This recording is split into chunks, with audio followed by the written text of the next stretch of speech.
Good afternoon, everyone. I'm Bruce Lesley, president of First Focus on Children.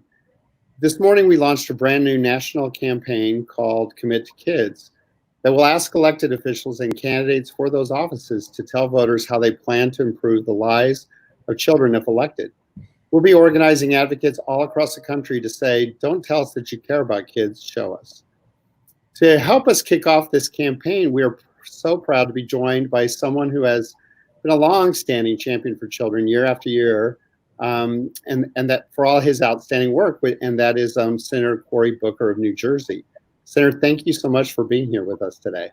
I cannot tell you how grateful I am to be here with you, and really grateful for the work you're doing. I think that this has to be one of the more urgent moral crises, economic crises, and frankly, a crisis of really will in our country to do something about persistent child poverty. So I'm just happy to be in conversation with you today. Fantastic. Senator Booker, in fact, to talk about child poverty, during the presidential campaign, you released the most comprehensive plan on child poverty called Ending Child Poverty in America and Creating Opportunity for All.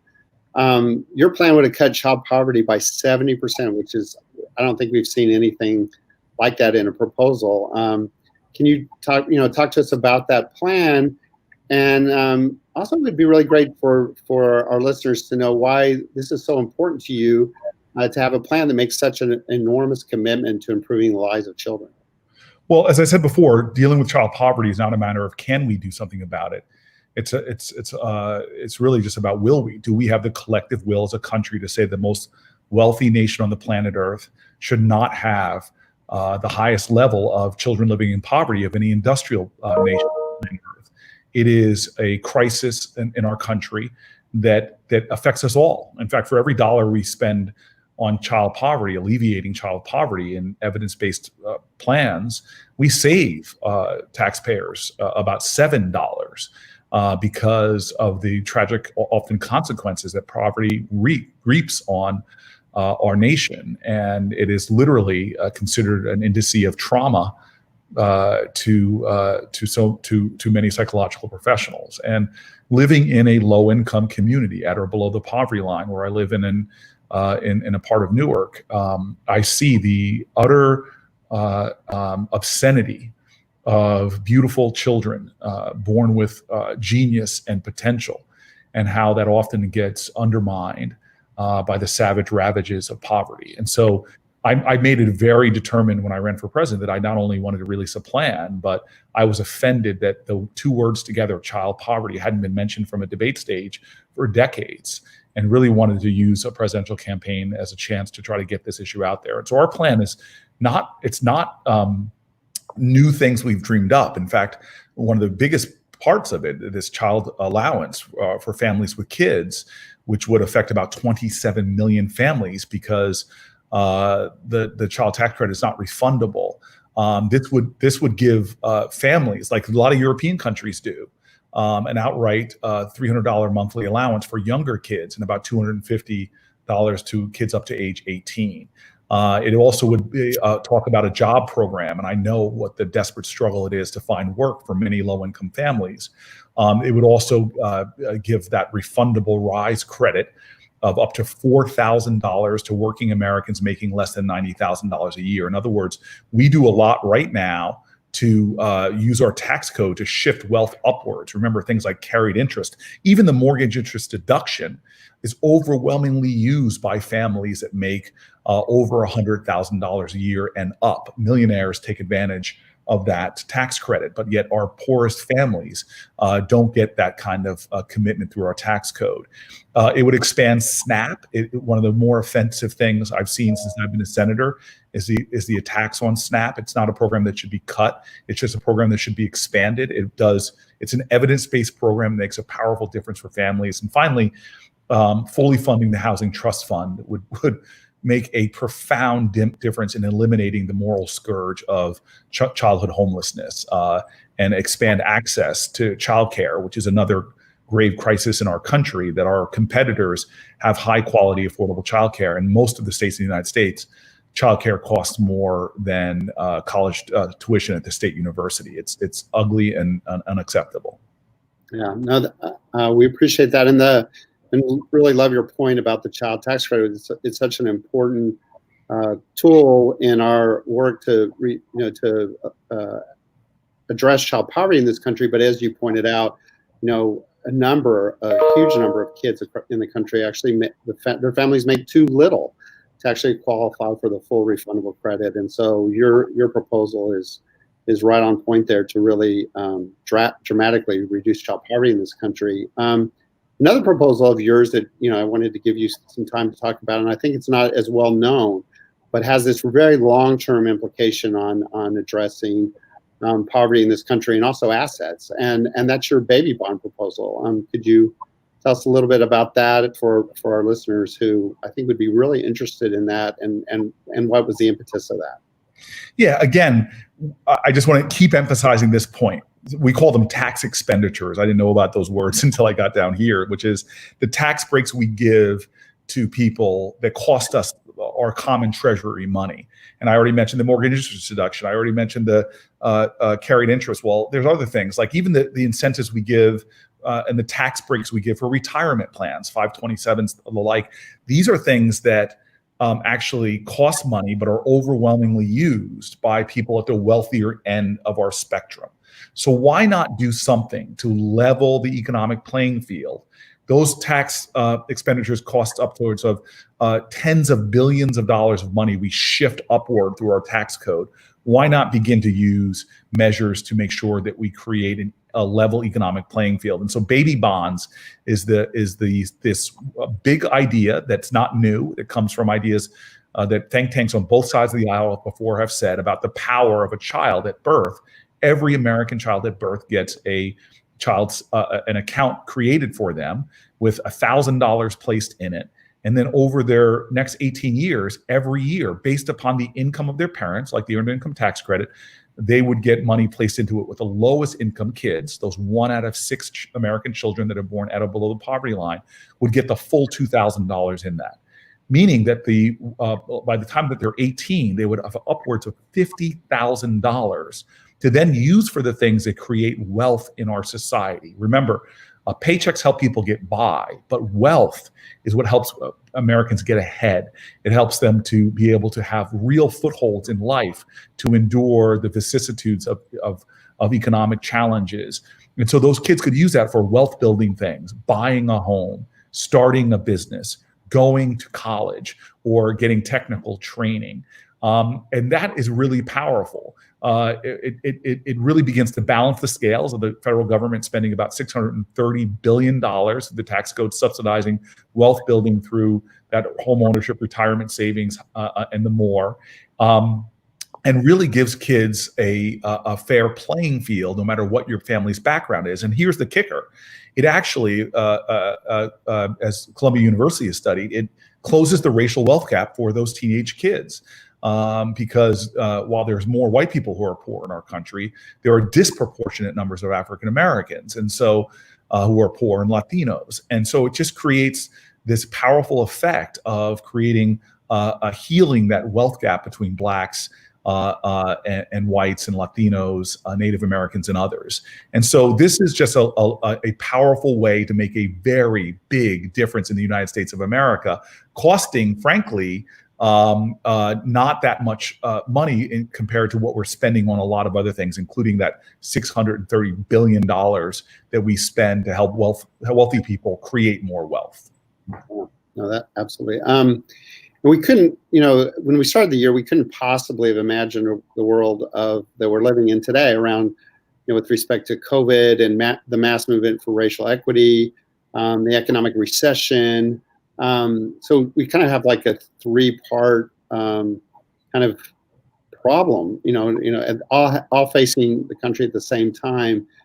And I think that one of the problems we've seen for kids is that there's been sort of some of our leadership in the country has sort of dismissed that it's really not a problem for kids, and we are seeing enormous issues related to kids. And so you've been such a leader during this period about trying to really, through these packages, address issues for kids. Could you give us a few minutes on what are some of the priorities you see for maybe the HEROES bill and things that we as child advocates should do to really help make sure and raise the voice of kids in this conversation.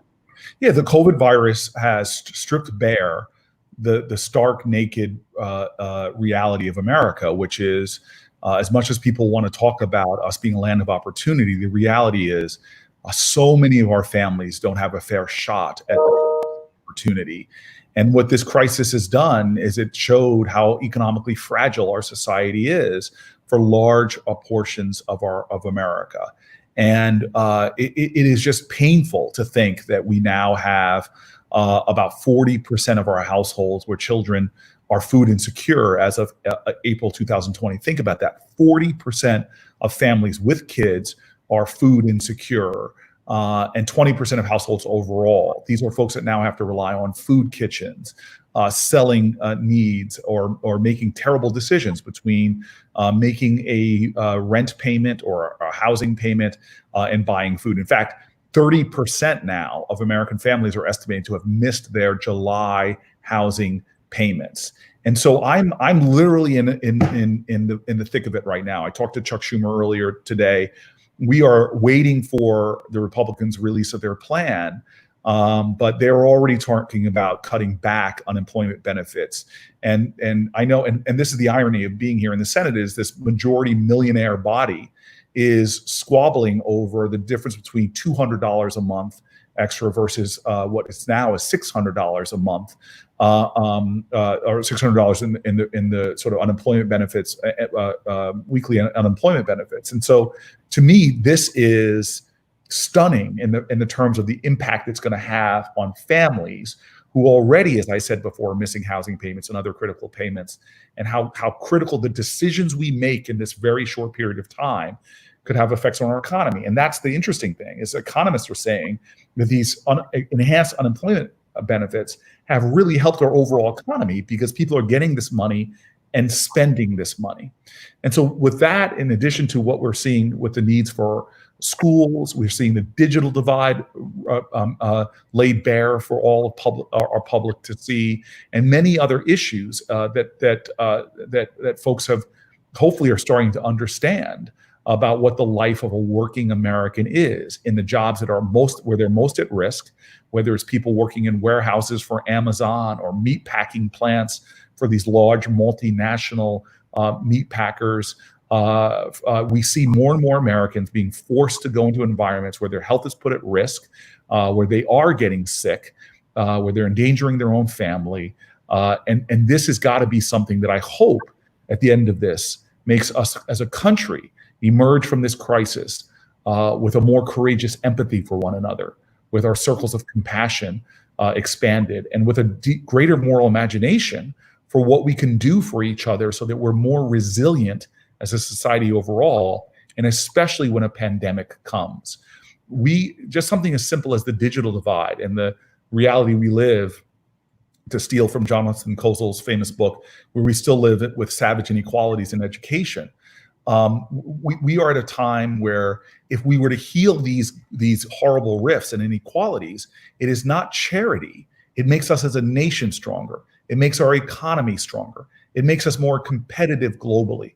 Our competitors understand that the most valuable natural resource that any country has is not oil, gas, coal, gold. The most valuable natural resource in a global knowledge-based society is the genius of a nation's children.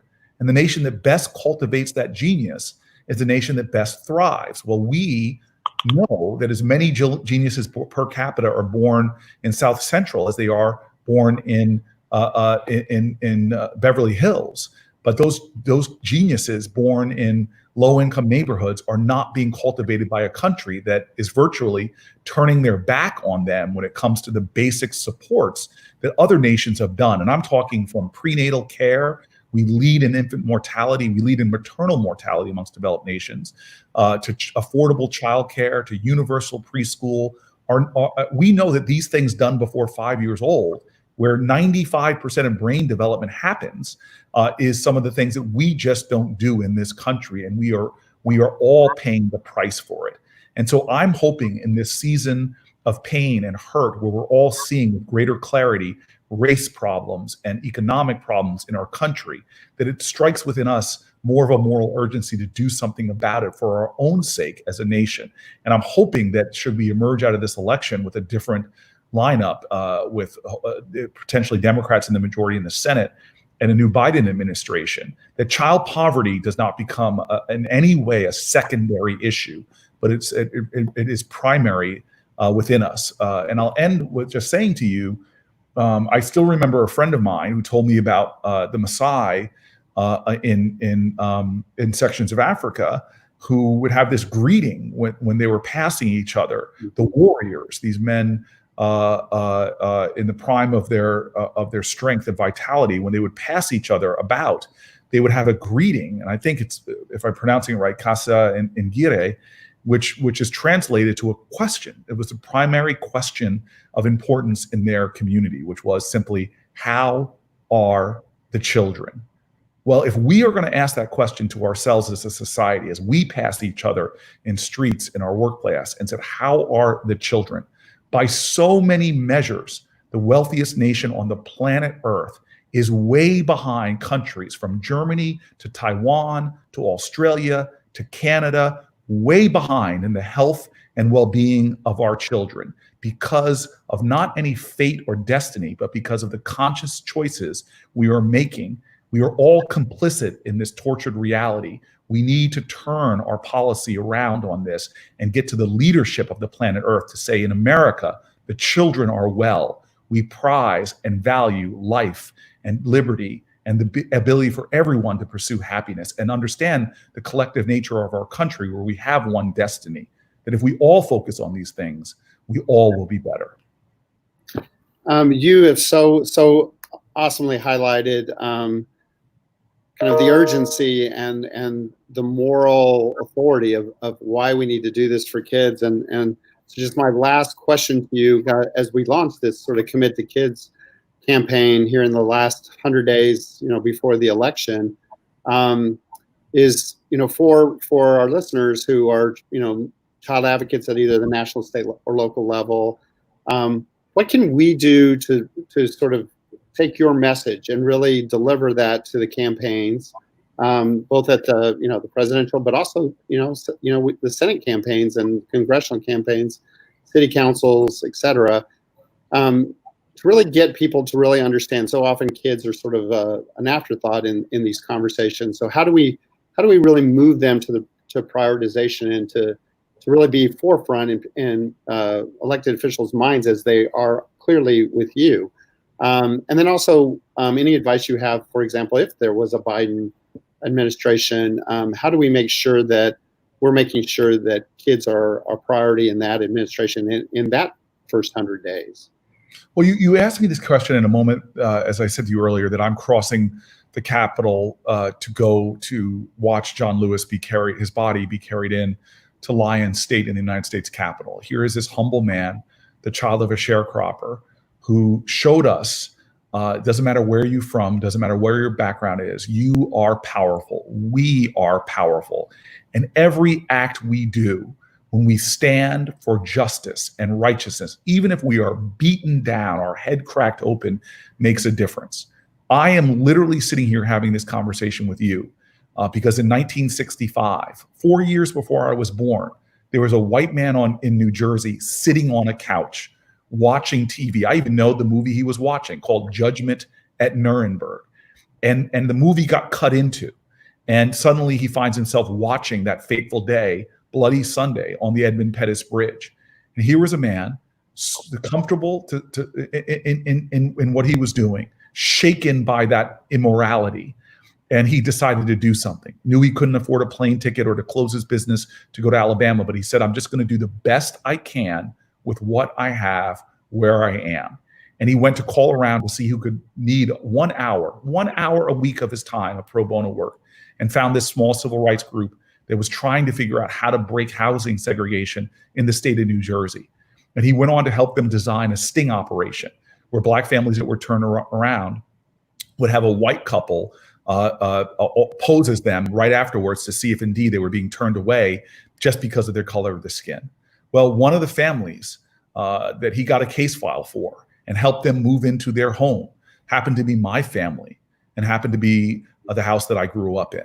I am here right now because of the infectious power of people who stand up in accordance to the values of love and justice and caring for another. One group of marchers on a bridge let loose that energy that changed the heart of one man on a couch in New Jersey, who then led to his actions, to my family getting into a community, for me going off to college on a football scholarship, and the dominoes that fell in my life that lead me to this moment. And so anybody there that thinks you're powerless, that what you do doesn't matter, you are wrong. This nation needs you. Even if you can't give your life to this, 1 hour a week of lobbying Congress, 1 hour a week of writing letters, 1 hour a week of going door to door for a candidate that represents your values, whatever it is, you can do more. And the reason why we all need to do more is because what we've been doing has not been enough. I've got to raise my game. You've got to raise your game. We all have to do more because our country right now is in a moral quagmire. We have got to get to the solid rock of our values. We've got to get to the mountaintop, as my parents' generation, as John Lewis' generation called us to be. So my simple advice to you is to remember that guy. His name was Arthur Lessman, sitting on a couch, who decided to stand up for this country and do some more, to exercise his power. And what he did for my family and many others led to changes that ultimately gave me a chance, not to pay him back or John Lewis back. None of us could ever pay back our ancestors, but we have to pay it forward through our work now, showing that we're worthy of their sacrifice. None of us are going to be called to march on the Edmund Pettus Bridge knowing we're going to get our heads beaten in and be bloodied. But right now, we should ask ourselves, what am I willing to do for the cause of my country? And if this fateful election, 2020, will determine the destiny of the planet Earth, what will we do in this moral moment? Other generations had theirs: World War II, the Great Depression, the Civil Rights Movement. This is our moral moment. And I hope, for the sake of our children, that all of us exercise our power and do more than we were doing before. Senator, thank you so much for coming on today and speaking to us, and also just so much. We're all so grateful to you for your being such a great champion for children and all your work in Congress. But even, you've always been this way as mayor and just kind of as a human being. So we really want to thank you for everything you do for kids, and appreciate you spending time with us today. And I think people will really appreciate the words you gave them, and hopefully, this is a great launch for our movement to try to get people to commit to kids. Thank you. I'm so grateful to be with you in this cause, and that we're all working in the same trench. And I do believe we shall overcome, not as a matter of destiny, but as a matter of work. And thank you for leading the work and being a part of the work. And just God bless everybody in this mission. It's not going to be easy, but I know we can prevail. Right. Thank you, Senator. Thank you. Also, a big thank you to everyone who joined us today live on Facebook and YouTube. If you'd like to learn more about the Commit to Kids campaign, please check out our website at ffcommittokids.org. I'm going to repeat that, ffcommittokids.org. There you can add your voice to the call for leaders to commit to our nation's children. And until next time, thank you all for joining us today. And again, thanks to Senator Cory Booker for joining us, and also just for his unbelievably outstanding work on behalf of kids and for being a longstanding champion for children. Thank you.